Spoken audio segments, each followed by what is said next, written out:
শহর কলকাতায় ফের আগুন। বাইপাসের ধারে একটি প্লাস্টিক গোডাউনে ভয়াবহ আগুন।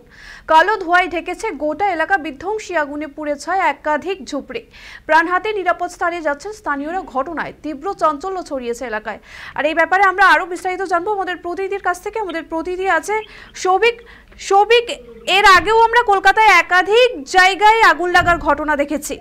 বারবার পুলিশ প্রশাসনের তরফেও সতর্ক করা হচ্ছে, দফায় দফায় বৈঠকও করা হচ্ছে।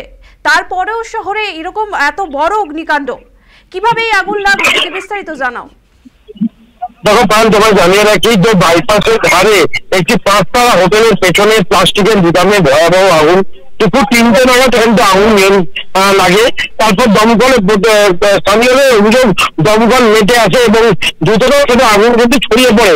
তবে এই মুহূর্তে আগুন কিন্তু এখনো পুরোপুরি যেটাকে ফায়ারের ভাষা বলা হয় অ্যারেস্ট, এই অ্যারেস্ট কিন্তু ইতিমধ্যেই হয়ে গেছে।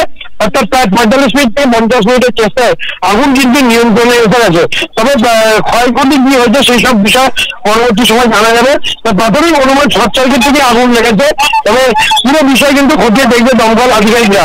পাশাপাশি তোমায় জানিয়ে রাখি এই মুহূর্তে দুপুর 3টে থেকে প্রায় 3:45 নাগাদ আগুন কিন্তু নিয়ন্ত্রণে আসে। অর্থাৎ প্রায় 45 মিনিটের চেষ্টায় আগুন কিন্তু নিয়ন্ত্রণে আসে। তবে আগুন সেই সব বিষয় খতিয়ে দেখা হবে এবং ওই ভিতরে কোনো রকম কোনো ফায়ার লাইসেন্স ছিল কিনা সেই সব বিষয় কিন্তু খতিয়ে দেখবে দমকল আধিকারিকরা। সৌভিক, কোনো হতাহতের খবর আছে? এখনো পর্যন্ত আহত বা হতাহতের কিন্তু খবর নেই। ভেতরে কিন্তু কেউ আজকে ছিল না, প্রত্যেকে বাইরে ছিল এবং যেহেতু একটা প্লাস্টিকের গুঁড়ো সেই জন্য দ্রুততার সাথে আগুন কিন্তু দ্রুততার ছড়িয়ে গেছে। আমরা জানি যে বাইরের ওয়েদার কিন্তু খুব বাজে ওয়েদার রয়েছে, সেই জন্য কিন্তু ওয়েদারের জন্য বৃষ্টির ফলে আগুন কিন্তু হাওয়া চলছিল, তাতে আগুন দ্রুততার সাথে ছড়িয়ে পড়ছিল। তবে দমকলের প্রচেষ্টায় আগুন কিন্তু এখন নিয়ন্ত্রণে। ধন্যবাদ সৌভিক। শহর কলকাতায় ফের আগুন। বাইপাসের ধারে একটি প্লাস্টিক গোডাউনে ভয়াবহ আগুন। কালো ধোঁয়ায় ঢেকেছে গোটা এলাকা। বিধ্বংসী আগুনে পুড়ে ছায় একাধিক ঝুপড়ি। প্রাণ হাতে নিরাপদ স্থানে যাচ্ছেন স্থানীয়রা। ঘটনায় তীব্র চাঞ্চল্য ছড়িয়েছে এলাকায়।